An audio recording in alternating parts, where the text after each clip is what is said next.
Don't forget to subscribe. Afterwards, the wisest and most spiritual books from the greatest authors await you every day. And now buckle up, sit back and we'll begin.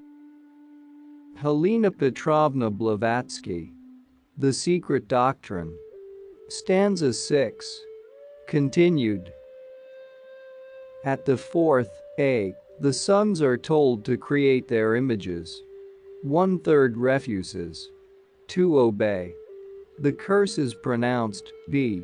They will be born in the fourth, suffer and cause suffering. This is the first war, C. The full meaning of this shloka can only be fully comprehended after reading the additional detailed explanations in the Anthropogenesis and its commentaries in Volume 2. Between this shloka and shloka 4 extend long ages, and there now gleams the dawn and sunrise of another eon. The drama enacted on our planet is at the beginning of its fourth act, but for a clearer comprehension of the whole play, the reader will have to turn back before he can proceed onward. For this verse belongs to the general cosmogony given in the archaic volumes, whereas Volume 2 will give a detailed account of the creation, or rather formation, of the first human beings, followed by the second humanity, and then by the third, or, as they are called, the first, second, and the third root traces. As the solid earth began by being a ball of liquid fire, of fiery dust and its protoplasmic phantom, so did man. That which is meant by the qualification the fourth is explained as the fourth round, only on the authority of the commentaries. It can equally mean fourth eternity as fourth round, or even our fourth globe. For, as will repeatedly be shown, the latter is the fourth sphere, on the fourth or lowest plane of material life. And it so happens that we are in the fourth round, at the middle point of which the perfect equilibrium between spirit and matter had to take place. It was, as we shall see, at this period during the highest point of civilization and knowledge, and also of human intellectuality, of the fourth Atlantean race that, owing to the final crisis of the physiologico-spiritual adjustment of the races, humanity branched off into two diametrically opposite paths. The right and the left-hand paths of knowledge or vidya. In the words of the commentary, thus were the germs of the white and the black magic sown in those days. The seeds lay latent for some time, to sprout only during the early period of the fifth R race. Says the commentary explaining the shloka. The holy youths, the gods, refuse to multiply and create species after their likeness, after their kind. They are not fit forms rupas for us. They have to grow. They refuse to enter the chayas, shadows or images of their inferiors. Thus had selfish feeling prevailed from the beginning, even among the gods, and they fell under the eye of the karmic lipikas. They had to suffer for it in later births. How the punishment reached the gods will be seen in Volume 2. It is a universal tradition that, before the physiological fall, propagation of one's kind, whether human or animal, took place through the will of the creators, or of their progeny. This was the fall of spirit into generation, not the fall of mortal man. It has already been stated that, to become self-conscious, spirit must pass through every cycle of being, culminating in its highest point on earth in man. Spirit per se is an unconscious negative abstraction. Its purity is inherent, not acquired by merit, hence, as already shown, to become the highest Dayan Chohan, it is necessary for each ego to attain to full self-consciousness as a human, i.e., conscious, being, which is synthesized for us in man. The Jewish Kabbalists arguing that no spirit can belong to the divine hierarchy unless ruach, spirit, is united to nephesh, living soul. Only repeat the Eastern esoteric teaching. A dhyani has to be an Atma buddhi.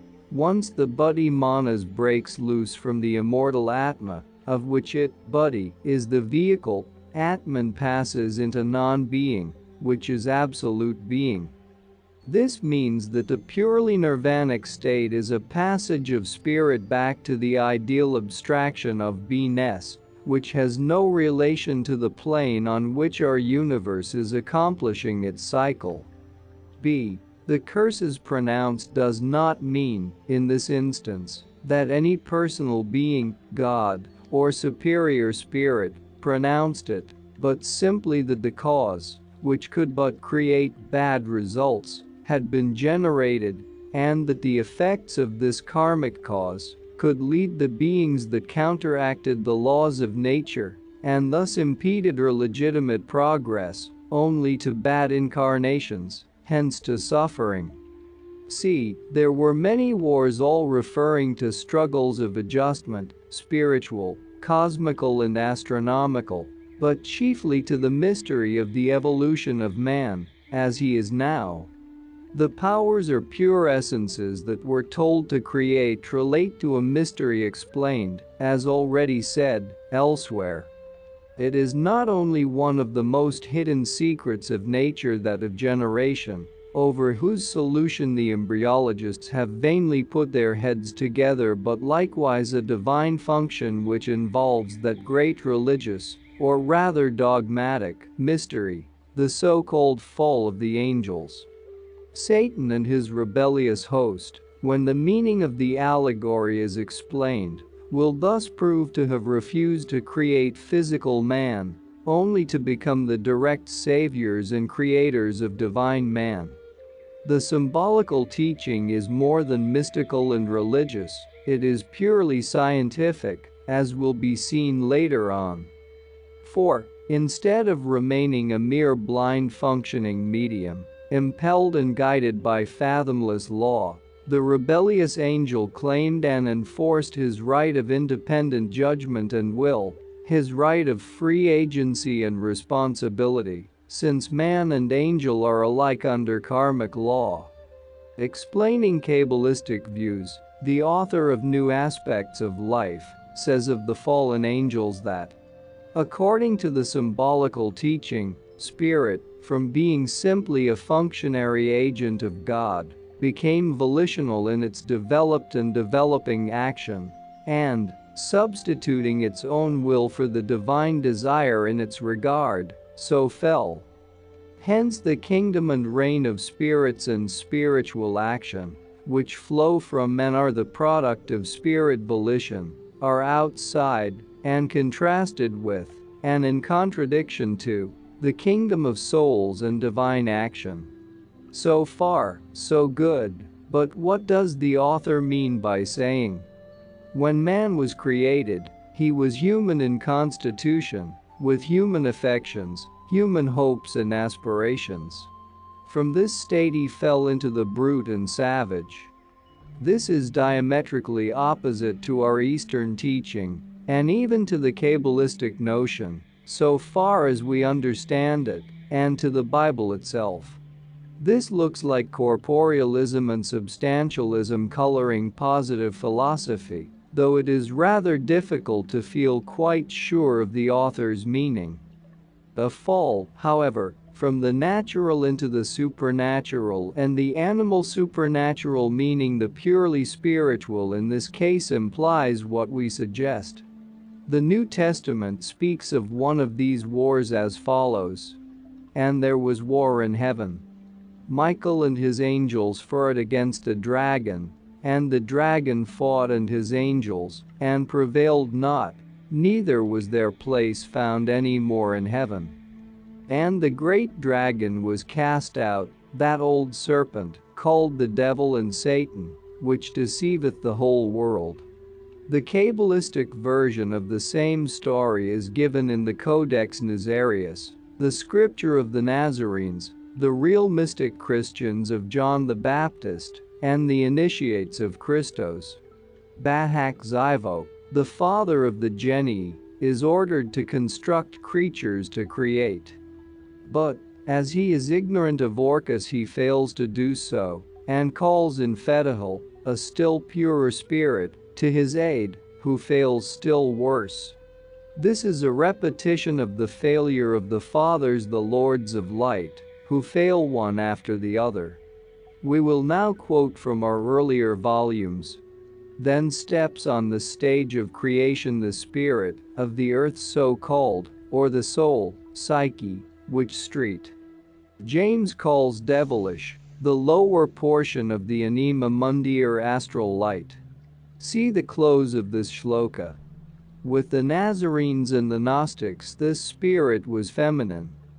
Thus the spirit of the earth, perceiving that for Fetihel, the newest man, the latest, the splendor was changed, and that for splendor existed decrease and damage, she awakes Charybdanos, who was frantic and without sense and judgment, and says to him, "Arise, see, the splendor, light, of the newest man, Fetihel, has failed to produce or create men. The decrease of this splendor is visible.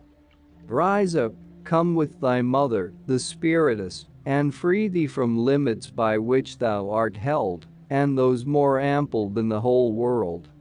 After which follows the union of the frantic and blind matter, guided by the insinuations of the spirit, not the divine breath, but the astral spirit, which by its double essence is already tainted with matter, and the offer of the mother being accepted, the spiritus conceives 7 figures and the 7 stellars, planets, which represent also the 7 capital sins, the progeny of an astral soul. Separated from its divine source, spirit, and matter, the blind demon of concupiscence. Seeing this, Fetihel extends his hand towards the abyss of matter and says, "Let the earth exist, just as the abode of the powers has existed." Dipping his hand in the chaos, which he condenses, he creates our planet. Then the Codex proceeds to tell how Bahak Xivo was separated from the Spiritus, and the genii or angels from the rebels.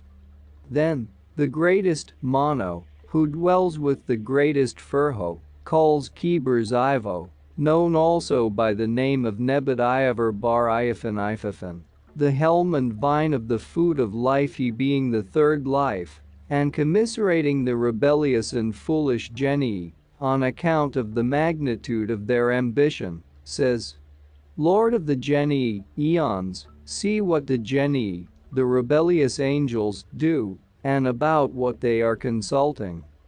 They say, let us call forth the world, and let us call the powers into existence. The genii are the princes, principes, the sons of light, but thou art the messenger of life." And in order to counteract the influence of the 7 badly disposed principles, the progeny of Spiritus, Keber Xivo, or Keber Zio, the mighty lord of splendor, produces 7 other lives, the cardinal virtues, who shine in their own form and light from on high, and thus re-establish the balance between good and evil, light and darkness. Here one finds a repetition of the early allegorical dual-sized hymns, such as the Zoroastrian, and detects a germ of the dogmatic and dualistic religions of the future, a germ which has grown into such a luxuriant tree in ecclesiastical Christianity. It is already the outline of the 2 supremes, God and Satan. But in the stanzas no such idea exists. Most of the Western Christian Kabbalists, preeminently Eliphaz Levi, in their desire to reconcile the occult sciences with church dogmas, did their best to make of the astral light only and preeminently the pleroma of the early church fathers, the abode of the hosts of the fallen angels, of the archons and powers. But the astral light, though only the lower aspect of the absolute, is still dual. It is the anima mundi, and ought never to be viewed otherwise, except for Kabbalistic purposes. The difference which exists between its light and its living fire ought ever to be present in the mind of the seer and the psychic. The higher aspect of this light, without which only creatures of matter can be produced, is this living fire, and its seventh principle. It is stated in Isis Unveiled, in a complete description of it. The astral light or anima mundi is dual and bisexual. The ideal, male part of it is purely divine and spiritual, it is wisdom, it is spirit or purusha, while the female portion, the spiritus of the Nazarenes, is tainted, in one sense, with matter, is indeed matter, and therefore is evil already. It is the life principle of every living creature, and furnishes the astral soul, the fluidic perisprit, to men, animals, fowls of the air, and everything living. Animals have only the latent germ of the highest immortal soul in them. This latter will develop only after a series of countless evolutions, the doctrine of which evolutions is contained in the Kabbalistic axiom. A stone becomes a plant, a beast, a man, a spirit, and the spirit, a god. The seven principles of the Eastern initiates had not been explained when Isis Unveiled was written, but only the three Kabbalistic faces of the semi-exoteric Kabbalah. But these contain the description of the mystic natures of the first group of Dayan Chohans in the regimen Ignis, the region and rule, or government, of fire divided into three classes, synthesized by the first, which makes four the Tetractes. If one studies the commentaries attentively, he will find the same progression in the angelic natures, viz. From the passive down to the active, the last of these beings are as near to the ahamkara element, the region or plane wherein egoship, or the feeling of I am-ness, is beginning to be defined as, the first are near to the undifferentiated essence. The former are arupa, incorporeal, the latter, rupa, corporeal.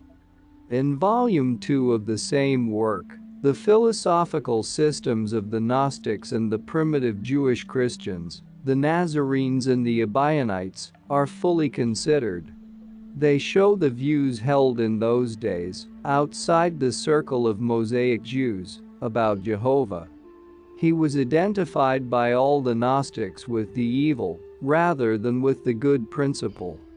For them, he was Ildabath, the son of darkness, whose mother, Sophia Achamoth, was the daughter of Sophia, the divine wisdom, the female Holy Ghost of the early Christians, Akasha, Sophia Achamoth, personifying the lower astral light or ether. The astral light stands in the same relation to Akasha and Anima Mundi as Satan stands to the deity. They are one and the same thing seen from two aspects, the spiritual and the psychic, the super-ethereal, or connecting link between matter and pure spirit, and the physical.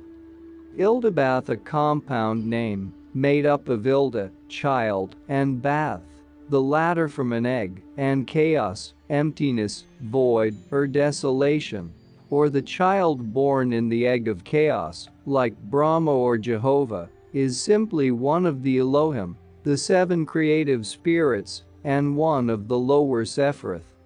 Ildabath produces from himself seven other gods, stellar spirits or the lunar ancestors, for they are all the same. They are all in his own image, the spirits of the face and the reflections one of the other, who become darker and more material as they successively recede from their originator. They also inhabit seven regions disposed like a stair, for its steps mount and descend the scale of spirit and matter. With pagans and Christians, with Hindus and Chaldeans, with Greek as with Roman Catholics, the texts varying slightly in their interpretations, they all were the genii of the seven planets, and of the 7 planetary spheres of our septenary chain, of which Earth is the lowest. This connects the stellar and lunar spirits with the higher planetary angels, and the Saptarshis, the 7 rishis of the stars, of the Hindus as subordinate angels or messengers to these rishis, their emanations, on the descending scale. Such, in the opinion of the philosophical Gnostics, were the God and the archangels now worshipped by the Christians. The fallen angels in the legend of the war in heaven are thus purely pagan in their origin, and come from India, via Persia and Chaldea. The only reference to them in the Christian canon is found in Revelation She, as quoted a few pages back.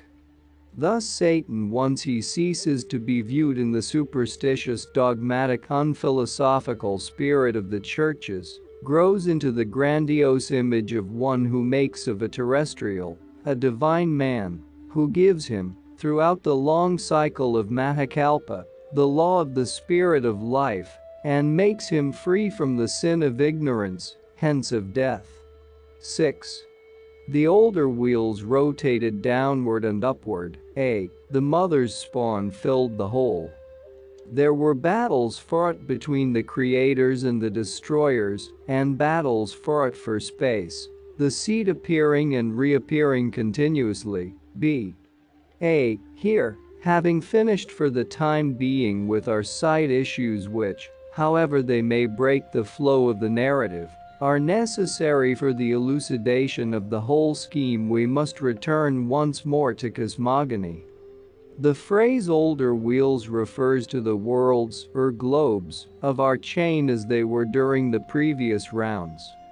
The present stanza, when explained esoterically, is found embodied entirely in Kabbalistic works. Therein will be found the very history of the evolution of those countless globes, which evolve after a periodical pralaya, rebuilt from old material into new forms.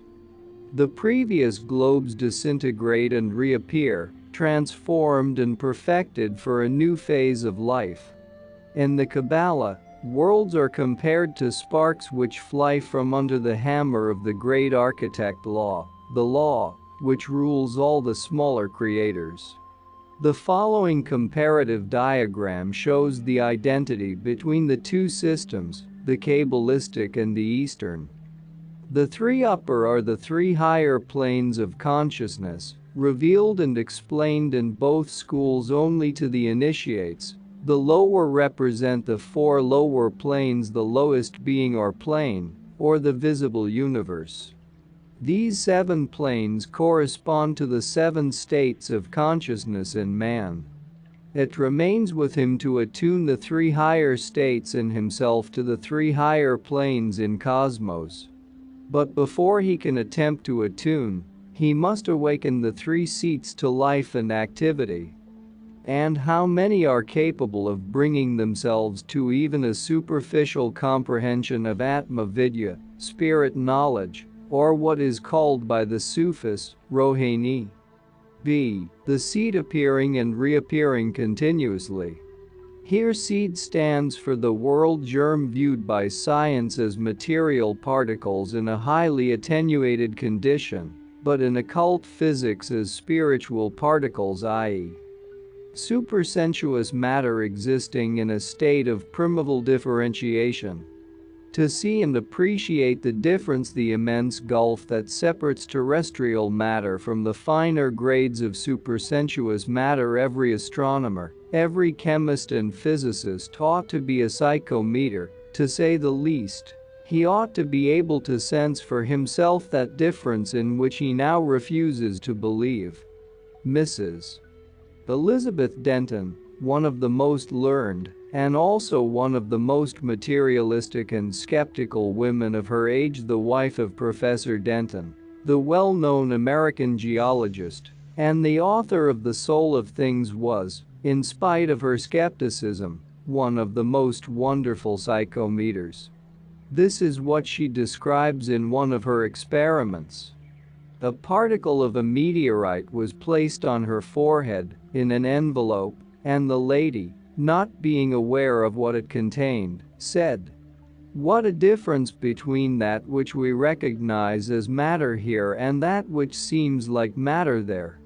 In the one, the elements are so coarse and so angular, I wonder that we can endure it at all, much more that we can desire to continue our present relations to it. In the other, all the elements are so refined.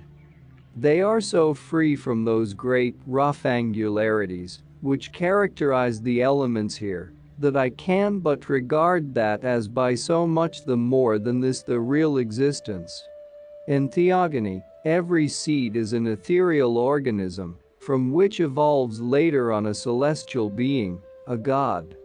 In the beginning, that which is called in mystic phraseology cosmic desire evolves into absolute light. Now light without any shadow would be absolute light, in other words, absolute darkness, as physical science tries to prove. This shadow appears under the form of primordial matter, allegorized if you will in the shape of the spirit of creative fire or heat. If, rejecting the poetical form and allegory, science chooses to see in this the primordial fire mist, it is welcome to do so.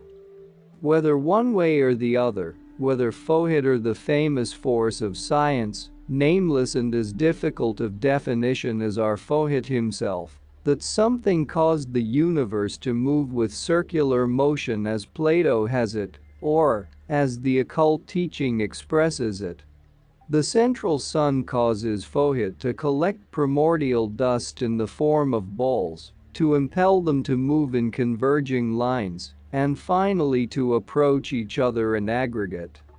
Being scattered in space, without order or system, the world germs come into frequent collision until their final aggregation, after which they become wanderers' comets. Then the battles and struggles begin. The older bodies attract the younger, while others repel them. Many perish, devoured by their stronger companions. Those that escape become worlds. When carefully analyzed and reflected upon, this will be found as scientific as science can make it, even at our late period. We have been assured that there exist several modern works of speculative fancy upon such struggles for life in sidereal heaven, especially in the German language. We rejoice to hear it, for ours is an occult teaching lost in the darkness of archaic ages. We have treated of it fully in Isis Unveiled, and the idea of Darwinian-like evolution, of struggle for life and supremacy, and of the survival of the fittest among the hosts above as of the hosts below, runs throughout both the volumes of our earlier work, written in 1876. But the idea is not ours, it is that of antiquity. Even the Puranic writers have ingeniously interwoven allegory with cosmic facts and human events. Any symbologist may discern their astro-cosmical allusions, even though he be unable to grasp the whole meaning. The great wars in heaven in the Puranas, the wars of the Titans, in Hesiod and other classical writers, the struggles also between Osiris and Typhon, in the Egyptian myth, and even those in the Scandinavian legends, all refer to the same subject. Northern mythology refers to it as the Battle of the Flames, the sons of Muspel who fought on the field of Wigard. All these relate to heaven and earth, and have a double, and often even a triple, meaning and esoteric application to things above as to things below. They severally relate to astronomical, theogonical and human struggles, to the adjustment of orbs, and the supremacy among nations and tribes. The struggle for existence and the survival of the fittest reigned supreme from the moment that cosmos manifested into being, and could hardly escape the observant eye of the ancient sages. Hence the incessant fights of Indra, the god of the firmament, with the Asuras degraded from high gods into cosmic demons, and with Vritrarahi, The battles fought between stars and constellations, between moons and planets later on incarnated as kings and mortals. Hence also the war in heaven of Michael and his host against a dragon Jupiter, and Lucifer Venus when a third of the stars of the rebellious host was hurled down into space, and its place was found no more in heaven. As we wrote long ago, this is the basic and fundamental stone of the secret cycles. It shows that the Brahmins and Tanaim speculated on the creation and development of the world quite in a Darwinian way, both anticipating him and his school in the natural selection, gradual development and transformation of species. There were old worlds that perished, conquered by the new, etc., etc. The assertion that all the worlds, stars, planets, etc. as soon as a nucleus of primordial substance, in the Laya, undifferentiated, state, is informed by the freed principles of a just deceased sidereal body become first comets, and then suns, to cool down to inhabitable worlds, is a teaching as old as the Rishis. Thus the secret books, as we see, distinctly teach an astronomy that would not be rejected even by modern speculation, could the latter thoroughly understand its teachings. For archaic astronomy and the ancient physical and mathematical sciences expressed views identical with those of modern science, and many of far more momentous import. A struggle for life and the survival of the fittest in the worlds above and on our planet here below are distinctly taught. This teaching, however, although it would not be entirely rejected by science, is sure to be repudiated as an integral whole. For it avers that there are only 7 self-born primordial gods emanated from the Trinitarian One. In other words, it means that all the worlds, or sidereal bodies always on strict analogy are formed one from the other, after the primordial manifestation at the beginning of the Great Age is accomplished. The birth of the celestial bodies in space is compared to a multitude of pilgrims at the festival of the fires. 7 ascetics appear on the threshold of the temple with 7 lighted sticks of incense. At the light of these the first row of pilgrims light their incense sticks. After which, every ascetic begins whirling his stick around his head in space, and furnishes the rest with fire. Thus with the heavenly bodies. A Laya center is lighted and awakened into life by the fires of another pilgrim, after which, the new center rushes into space and becomes a comet. It is only after losing its velocity, and hence its fiery tail, that the fiery dragon settles down into quiet and steady life, as a regular respectable citizen of the sidereal family. Therefore it is said, born in the unfathomable depths of space, out of the homogeneous element called the world soul, every nucleus of cosmic matter, suddenly launched into being, begins life under the most hostile circumstances. Through a series of countless ages, it has to conquer for itself a place in the infinitudes.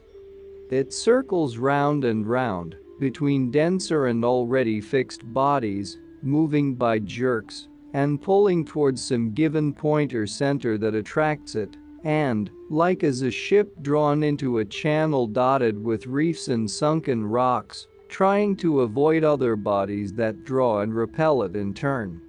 Many perish, their mass disintegrating through stronger masses, and, when born within a system, chiefly within the insatiable stomachs of various suns. Those which move slower, and are propelled into an elliptic course, are doomed to annihilation sooner or later. Others, moving in parabolic curves, generally escape destruction, owing to their velocity. Some very critical readers will perhaps imagine that this teaching, as to the cometary stage passed through by all heavenly bodies, is in contradiction with the statements just made as to the moon being the mother of the earth. They will perhaps fancy that intuition is needed to harmonize the two. But no intuition is in truth required. What does science know of comets, their genesis, growth, and ultimate behavior? Nothing, absolutely nothing. And what is there so impossible in that Alaya center, a lump of cosmic protoplasm, homogeneous and latent when suddenly animated or fired up, should rush from its bed in space and whirl throughout the abysmal depths? In order to strengthen its homogeneous organism by an accumulation and addition of differentiated elements? And why should not such a comet settle in life, live, and become an inhabited globe? The abodes of Fohid are many, it is said. He places his 4 fiery electropositive suns in the 4 circles. These circles are the equator, the ecliptic, and the 2 parallels of declination, or the tropics, to preside over the climates of which are placed the 4 mystical entities.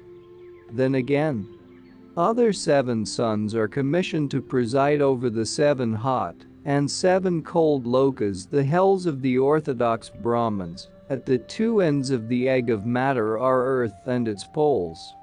The 7 lokas are elsewhere also called the rings and the circles. The ancients made the polar circles 7 instead of 2, as do the Europeans, for Mount Meru, which is the North Pole, is said to have 7 gold and 7 silver steps leading to it. The strange statements, in one of the stanzas, that the songs of Fohid and his sons were radiant as the noontide sun and the moon combined, and that the 4 suns, on the middle 4-fold circle, saw their father's songs and heard his solar selenic radiance, are explained, in the commentary, in these words.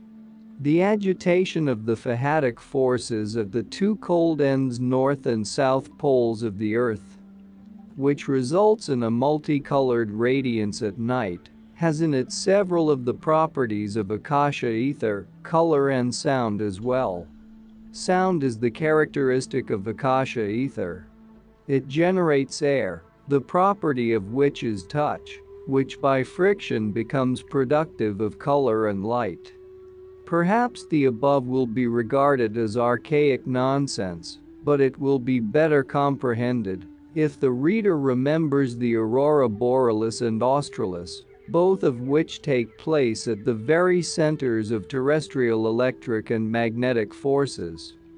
The 2 poles are said to be the storehouses, the receptacles and liberators, at the same time, of cosmic and terrestrial vitality, electricity, from the surplus of which the earth, had it not been for these 2 natural safety valves, would have been rent to pieces long ago. At the same time, it is a theory that has lately become an axiom that the phenomenon of the polar lights is accompanied by, and productive of, strong sounds, like whistling, hissing and cracking. See Professor Humboldt's works on the aurora borealis and his correspondence regarding this moot question. 7. Make thy calculations, O Lanu, if thou wouldst learn the correct age of thy small wheel. Its 4th spoke is our mother, A. Reach the 4th fruit of the 4th path of knowledge that leads to nirvana, and thou shalt comprehend, for thou shalt see, B. A. The small wheel is our chain of spheres, and the 4th spoke is our earth, the 4th in the chain. It is one of those on which the hot positive breath of the sun has a direct effect. The 7 fundamental transformations of the globes or heavenly spheres, or rather of their constituent particles of matter, are described as follows. 1. Homogeneous. 2. Aeriform and radiant gaseous. 3. Curd-like, nebulous. 4. Atomic, ethereal beginning of motion, hence of differentiation. 5. Germinal, fiery differentiated, but composed of the germs only of the elements, in their earliest states, they having 7 states.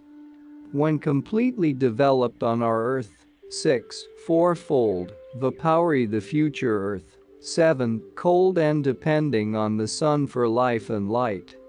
To calculate its age, however, as the pupil is asked to do in the stanza, is rather difficult, since we are not given the figures of the great Kalpa, and are not allowed to publish those of our small yugas, except as to the approximate duration of these. The older wheels rotated for 1 eternity and 1/2 of an eternity, it says. We know that by eternity the 7th part of 311,040,000,000,000 years, or an age of Brahma, is meant. But what of that? We also know that, to begin with, if we take for our basis the above figures, we have first of all to eliminate from the 100 years of Brahma, or 311,040,000,000,000 years, 2 years taken up by the sanyas, twilights, which leaves 98, as we have to bring it to the mystical combination 14x7. But we have no knowledge at what time precisely the evolution and formation of our little Earth began. Therefore, it is impossible to calculate its age, unless the time of its birth is given, which the teachers refuse to do so far. At the close of this volume and in volume 2, however, some chronological hints will be given. We must remember, moreover, that the law of analogy holds good for the worlds, as it does for man, and that as the one deity becomes 2 deva or angel, and 2 becomes 3 or man, etc. So we are taught that the Kurds, world stuff, become wanderers, comets, these become stars, and the stars, the centers of vortices, are sun and planets, to put it briefly. This cannot be so very unscientific, since Descartes also thought that the planets rotate on their axes, because they were once lucid stars, the centers of vortices. b. There are 4 grades of initiation mentioned in exoteric works, which are known respectively in Sanskrit as Srotapana, Sacred Agament, Anagaman, and Aran. The 4 paths to nirvana, in this our 4th round, bearing the same appellations. The Aran, though he can see the past, the present and the future, is not yet the highest initiate, for the adept himself, the initiated candidate, becomes Chela, pupil, to a higher initiate. 3 higher grades have still to be conquered by the Aran, who would reach the apex of the ladder of Aratship. There are those who have reached it even in this 5th race of ours, but the faculties necessary for the attainment of these higher grades will be fully developed, in the average ascetic, only at the end of this root race, and in the 6th and 7th. Thus, there will always be initiates and the profane until the end of this minor manvantara, the present life cycle. The Arats of the fire mist of the 7th rung are but one remove from the root base of their hierarchy, the highest on earth and our terrestrial chain. This root base has a name which can only be translated into English by several compound words, the ever-living human banyan. This wondrous being descended from a high region, they say, in the early part of the 3rd age, before the separation of sexes in the 3rd race. This 3rd race is sometimes called collectively the sons of passive yoga, i.e., it was produced unconsciously by the 2nd race, which, as it was intellectually inactive, is supposed to have been constantly plunged in a kind of blank or abstract contemplation, as required by the conditions of the yoga state. In the first or earlier portion of the existence of this 3rd race, while it was yet in its state of purity, the sons of wisdom who, as will be seen, incarnated in this root race, produced by Kriya Shakti a progeny, called the sons of Ad or of the fire mist, the sons of will and yoga, etc. They were a conscious production, as a portion of the race was already animated with the divine spark of spiritual, superior intelligence. This progeny was not a race. It was at first a wondrous being, called the Initiator, and after him a group of semi-divine and semi-human beings. Set apart in archaic Genesis for certain purposes, they are those in whom are said to have incarnated the highest Dionys, Munis and Rishis, from previous Manvantaras to form the nursery for future human adepts, on this earth, and during the present cycle. These sons of will and yoga, born, so to speak, in an immaculate way, remained, it is explained, entirely apart from the rest of mankind. The being just referred to, who has to remain nameless, is the tree from which, in subsequent ages, all the great historically known sages and hierophants, such as the Rishi Kapila, Hermes, Enoch, Orpheus, etc., have branched off. As objective man, he is the mysterious, to the profane the ever invisible, yet ever-present personage, about whom legends are rife in the East, especially among the occultists and the students of the sacred science. It is he who changes form, yet remains ever the same. And it is he, again, who holds spiritual sway over the initiated adepts throughout the whole world. He is, as said, the nameless one who has so many names, and yet whose names and whose very nature are unknown. He is the initiator called the Great Sacrifice. For, sitting at the threshold of light, he looks into it from within the circle of darkness, which he will not cross, nor will he quit his post till the last day of this life cycle. Why does the solitary watcher remain at his self-chosen post? Why does he sit by the fountain of primeval wisdom, of which he drinks no longer, for he has naught to learn which he does not know, neither on this earth, nor in its heaven? Because the lonely, sore-footed pilgrims, on their journey back to their home, are never sure, to the last moment, of not losing their way. In this limitless desert of illusion and matter called earth life.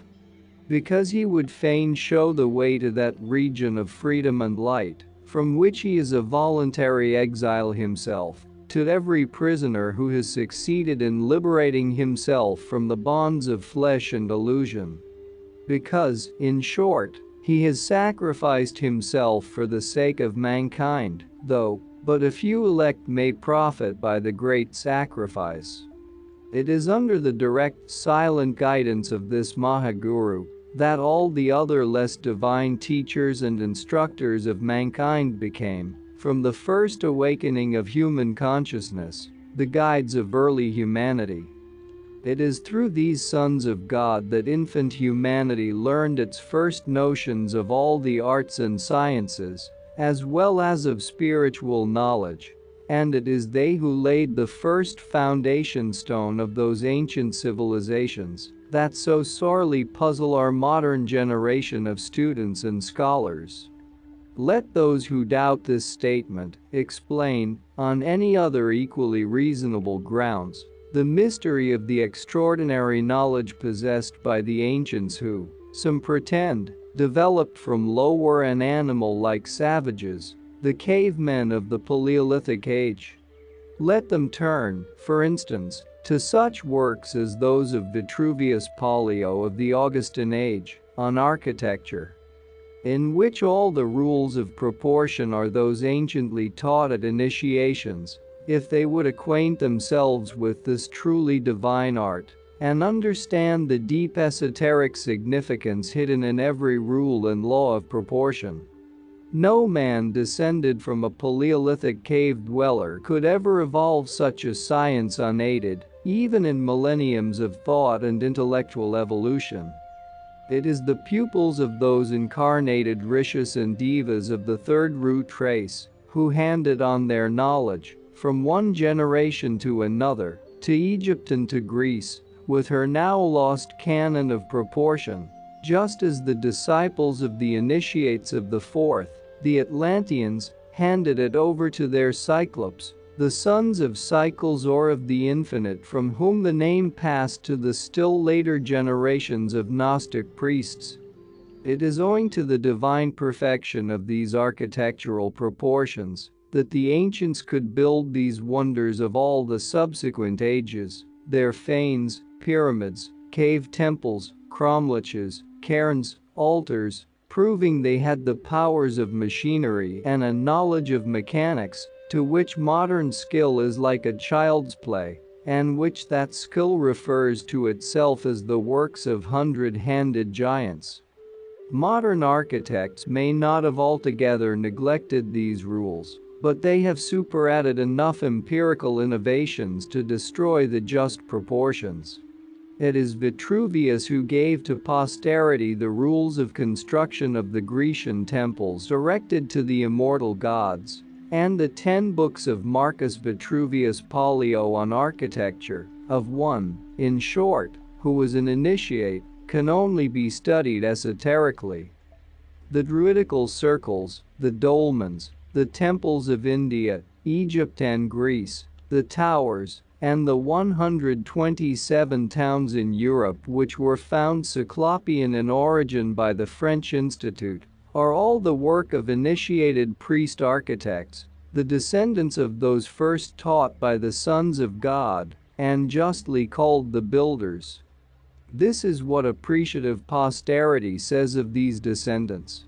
They used neither mortar nor cement, nor steel, nor iron to cut the stones with, and yet they were so artificially wrought that in many places the joints are hardly seen, though many of the stones, as in Peru, are 38 feet long, 18 feet broad, and 6 feet thick, and in the walls of the fortress of Cuzco, there are stones of a still greater size. Again, the Well of Sign, made 5,400 years ago, when that spot was exactly under the tropic, which it has now ceased to be, was so constructed that at noon, at the precise moment of the solar solstice, the entire disk of the sun was seen reflected on its surface, a work which the united skill of all the astronomers in Europe would not now be able to effect. Although these matters were barely hinted at and Isis unveiled, it will be well to remind a reader of what was said there concerning a certain sacred island in Central Asia, and to refer him for further details to the section entitled "The Sons of God and the Sacred Island," attached to stanza 6 of Volume 2. A few more explanations, however, though thrown out in a fragmentary form, may help the student to obtain a glimpse into the present mystery. To state at least one detail concerning these mysterious sons of God in plain words. It is from them, these Brahmaputras, that the Hyde Vidyas, the initiated Brahmins of old, claimed descent, while the modern Brahmin would have the lower castes believe literally that they, the Brahmins, issued direct from the mouth of Brahma. Such is the esoteric teaching, and it adds moreover that, although those descended, spiritually, of course, from the sons of will and yoga, became in time divided into opposite sexes, as their Kriya Shakti progenitors did themselves later on, yet even their degenerate descendants have, down to the present day, retained a veneration and respect for the creative function, and still regard it in the light of a religious ceremony. Whereas the more civilized nations consider it as a mere animal function. Compare the Western views and practice in these matters with the institutions of Manu, in regard to the laws of Grihastha, or married life. The true Brahmin is, thus, indeed he whose 7 forefathers have drunk the juice of the moon plant, Soma, and who is a Trisaparna, for he has understood the secret of the Vedas.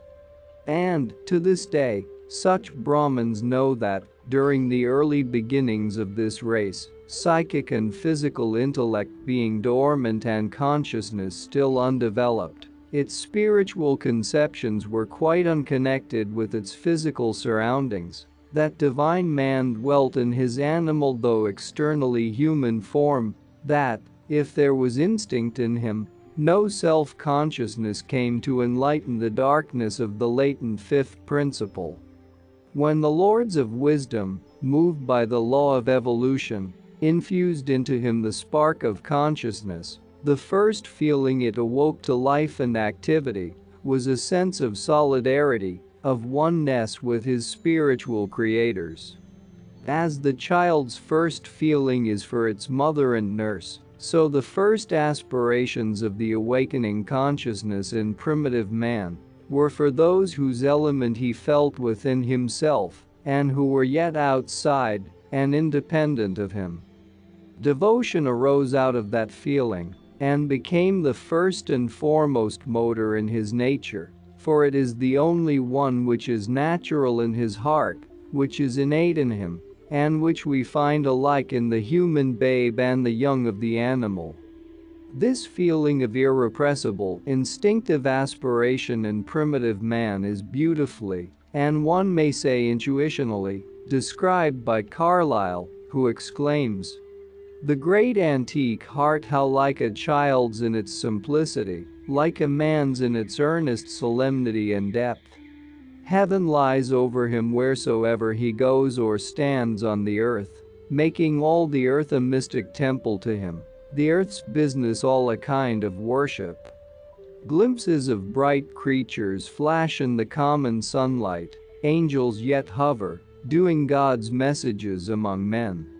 Wonder, miracle, encompass the man, he lives in an element of miracle. A great law of duty, high as these two infinitudes, heaven and hell, dwarfing all else, annihilating all else, it was a reality, and it is one. The garment only of it is dead, the essence of it lives through all times and all eternity. It lives undeniably, and has settled in all its ineradicable strength and power in the Asiatic Aryan heart, from the third race direct, through its first mind-born sons, the fruits of Kriya Shakti.